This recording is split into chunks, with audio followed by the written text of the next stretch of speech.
So sambar Maturu camp ఆఫీస్లో అన్నయ్య నేను వెళ్ళి కలిసినప్పుడు తను అడిగాను, ఏం సాంబా అందరూ ఎందుకు పాలిటిక్స్ అంటున్నారు, అవసరమా మనకిది అని అడిగితే తను ఆ రోజు చెప్పింది చాలా ఇన్స్పైరింగ్గా చెప్పాడు. So that made us took a strong decision, so we have to do it అనేది. తను ఏం చెప్పాడంటే, ఇలానే చెప్పాడు, నేనేం ఎగ్జాజరేషన్ చెప్పట్లేదు, నేను యాక్చువల్లీ ఈ విషయం రీసెంట్గా భువనేశ్వర్ గారికి కూడా చెప్పాను, చంద్రబాబు నాయుడు గారి సతీమణి భువనేశ్వర్ గారికి కూడా చెప్పాను. సో తను ఇలానే చెప్పాడు, సునీల్, నేను ఏడుకొండల స్వామి టెంపుల్కి వెళ్ళినప్పుడు, ఎస్వి టెంపుల్కి వెళ్ళినప్పుడు గర్భగుడిలో వెంకటేశ్వర స్వామి విగ్రహంలో నాకు చంద్రబాబు నాయుడు గారు కనిపిస్తారు. అంత గొప్ప వ్యక్తి ఆయన. చాలామందికి ఆయన వల్ల బాగుపడ్డ వాళ్ళకి కూడా ఆయన వల్ల బాగుపడ్డామని తెలియదు. He such a tall personality. మీడియాలో ఆయన గురించి క్రియేట్ చేసింది అదంతా కరెక్ట్ కాదు. చాలా మంచి వ్యక్తి, చాలా విజన్ ఉన్న వ్యక్తి. అలాంటి వ్యక్తి కోసం మనం పనిచేయడం అనేది మన అదృష్టం అని చెప్పాడు అనమాట. అది బాగా రిజిస్టర్ అయింది మా మైండ్స్లో. సో ఓకే, అట్లయితే మనం చేయాలి అని చెప్పి ఆ రోజు డిసైడ్ అయ్యాం. జనరల్గా ఎవరైనా వెళ్ళి ఎమ్మెల్యేనో ఎంపీనో అవ్వాలనుకున్న వాళ్ళు 3 రకాలు ఉంటారు. నేను సలహాగా చెప్తాను మీకు. ఒకళ్ళు ఎమ్మెల్యే ఎంపీ అవ్వాలనుకుంటే సముద్రంలో దూకి ఎత్తపడడం, సింపుల్గా చెప్పాలంటే అంత కష్టం. It's not an easy task. మేము పడ్డాం కాబట్టి మాకు అర్థమైంది. ఒకళ్ళు గజయితగాళ్ళు, వాళ్ళు దూకుతారు, వాళ్ళు అవలేలుగా ఈత కొట్టుకొని వస్తారు. లైక్ చంద్రబాబు నాయుడు గారు, లేకపోతే గుడిపాటి రవికుమార్ గారు, లేకపోతే అనగానే సత్యప్రసాద్, లేకపోతే పచ్చూరేలు సాంబశివరావు గారు, వాళ్ళు ఎలా ఈత కొట్టగలరు, వాళ్ళు దూకినప్పుడు వాళ్ళకి తెలుసు వాళ్ళు చేస్తారని. రెండో రకం అప్పుడప్పుడే ఈత నేర్చుకున్న వాళ్ళు ఉంటారు, ఫ్యామిలీ బ్యాక్గ్రౌండ్ ఉన్న వాళ్ళు, వాళ్ళ ఫ్యామిలీలో ఇదివరకు పాలిటీషియన్స్గా ఉన్న వాళ్ళు, అలాంటి వాళ్ళు దూకుతారు, ఎట్లా ఒకటి ఈత కొట్టుకొని వస్తారు. మూడో రకం మేము ఎప్పుడు పిల్లకాలలో కూడా ఈత కొట్టలేదు. అసలు మా ఫ్యామిలీలో అసలు ఎవరు వార్డు మెంబర్ కూడా లేడు. అసలు మాకు రాజకీయాలతో కంప్లీట్గా సంబంధం లేదు. అసలు మాకు ఏమీ తెలియదు, జీరో నాలెడ్జ్. సో మేము దూకి ఈత కొట్టడం అనేది it's a tough task. So ఆయన దూకమని చెప్పాము, సాంబా నేను దూకు అని చెప్పాము. సో నేను సాంబా చూశాను, ఓకేనా అని. సో సాంబా ఏం కాదు, నేను గైడ్ చేస్తానులే, మీరు దూకండి అన్నాడు. ఆయన దూకేసాడు. ఆయన దూకి ఈత కొట్టడం మొదలు పెట్టాడు. సో ఈ ప్రాసెస్లో చాలామంది ఆయనతో పాటు దూకి ఆయన పుష్ చేశారు. సో హెల్ప్ చేసిన వాళ్ళు ఉన్నారు. So I have to tell their names. So one friend which I cannot disclose the name. So he's in a position right now, I cannot tell his name. He's number 1 person that helped us. Eluru Sambasivarao, as I said, like he's కర్త కర్మ క్రియ. So ఆయన గురించి ప్రత్యేకంగా చెప్పాల్సిన అవసరం లేదు.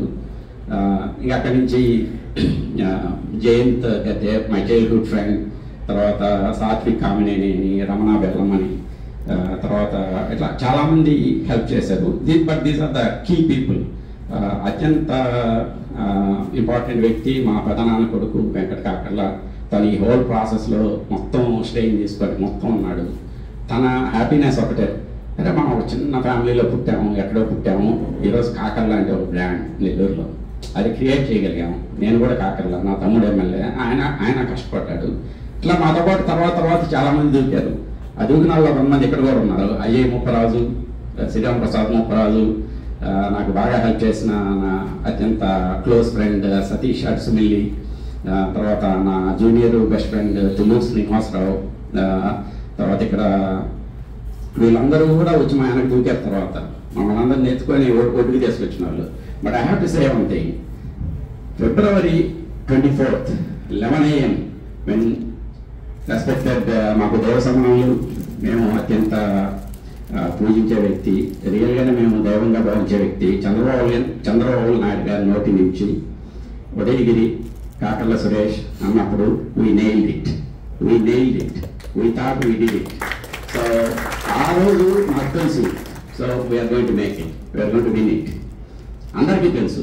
But నాకు ఎప్పుడైతే January 8th 2023 మా ట్రస్ట్ ఓపెనింగ్ చేశామో ఆ రోజు నాకు తెలుసు 2024లో Udayagiri MLA is going to be Suresh Kakarla అని. ఎందుకంటే ఆయన పనితీరు నాకు తెలుసు, ఆయన కమిట్మెంట్ నాకు తెలుసు, ఎట్లా హార్డ్ వర్క్ చేస్తారో తెలుసు, ప్లస్ నా గురించి కూడా నాకు తెలుసు.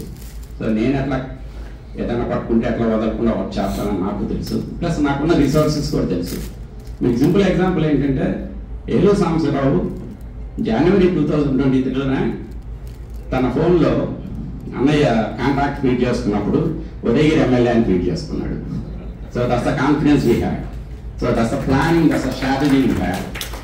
సో ఎనీవే చాలామంది ఇక్కడ అనుకుంటారు రాజకీయాలు మంచిది కాదు అది అని.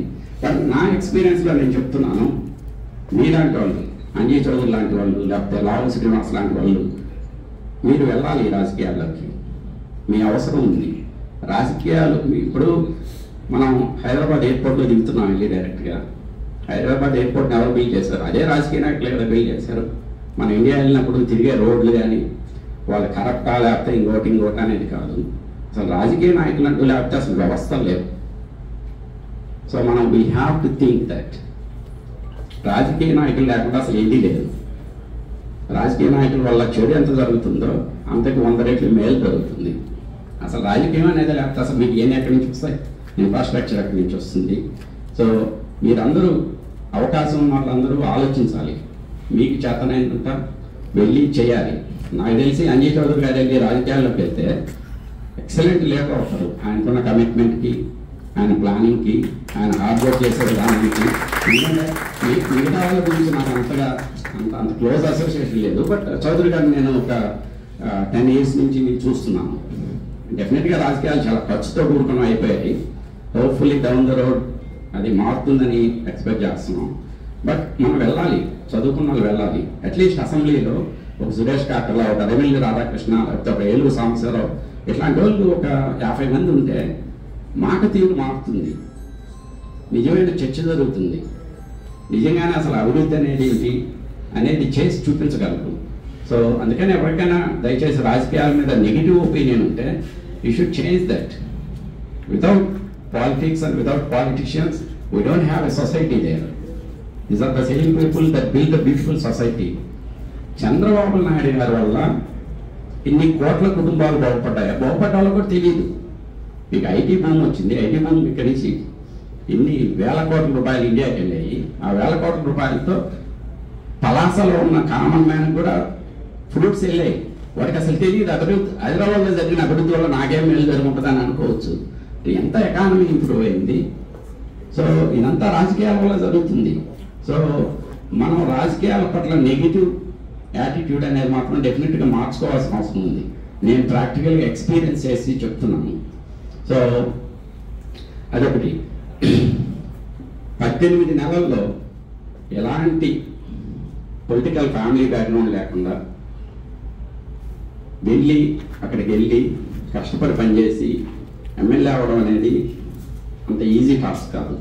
డెఫినెట్గా ఆయన విపరీతంగా కష్టపడి